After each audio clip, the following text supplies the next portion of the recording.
मोदी जी, आप एक दिन में नोटबंदी करा सकते हो और लॉकडाउन लगा सकते हो, तो महिलाओं पे जो ब्लेम हो रही है, जो अपराध हो रहा है, उसको भी एक दिन में आप ख़त्म कर सकते हो।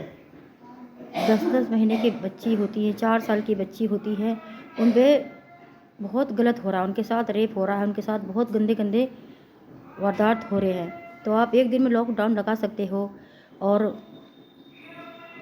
नोटबंदी बंद कर सकते हो, नोटों को बंद कर सकते हो। तो ये महिलाओं का अत्याचार जो हो रहा है ना महिलाओं पे, वो अत्याचार को आप ख़त्म करने की कोशिश कीजिए।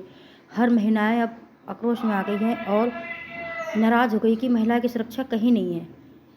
जो सुरक्षा करता है, रक्षक ही भक्षक बन गया है। तो यही कहना चाहूँगी कि जो आप एक दिन में कर सकते हो, तो जो अपराध करता है तो एक दिन में उसको सीधा फांसी दे दो। जो महिलाओं के साथ, छोटी छोटी गोद में की बच्चियों के साथ हो रहा है, हमारी महिला इतनी असुरक्षित हो गई है कि कोई भी उसकी सुरक्षा नहीं कर सकता है। अभी नाराबाजी लग रही है, जो अधिकारी हैं सब कर रहे हैं महिलाओं को। महिलाएं कहीं की भी हो, इंडिया के कोने की गांव हो, शहर हो, कहीं की भी हो, पर उसको सुरक्षा देना हमारा समाज में कर्तव्य बनता है। चाहे वो गरीब हो, अमीर हो, कहीं की भी हो, चाहे हिंदुस्तान की हो, विदेश की हो, कहीं की भी हो, उसकी सुरक्षा करना हमारा सबका कर्तव्य बनता है। लेकिन लोग कर्तव्य भूल जाते हैं और महिलाओं के साथ इतना गलत हो रहा है कि अब हद हो गई है, अति हद हो गई है। यही कहना चाहूँगी कि महिलाएं मजबूर हो गई हैं कि हाथ में दराती लेके घूम रही हैं।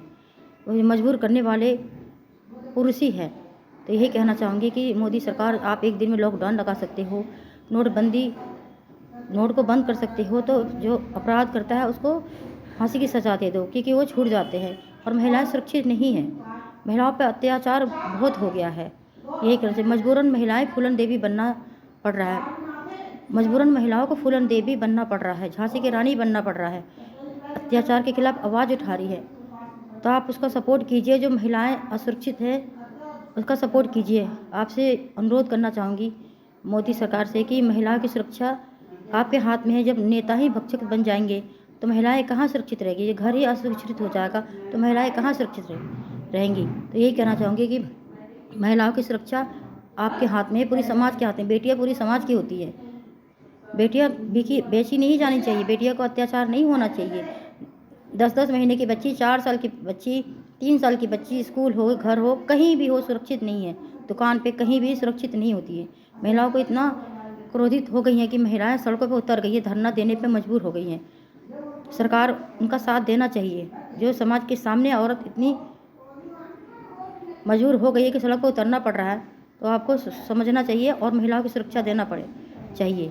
क्योंकि अगर महिलाएं वोट नहीं देंगी तो कोई देश का नेता, प्रधानमंत्री और मुख्यमंत्री नहीं बनेगा। जय हिंद, जय भारत।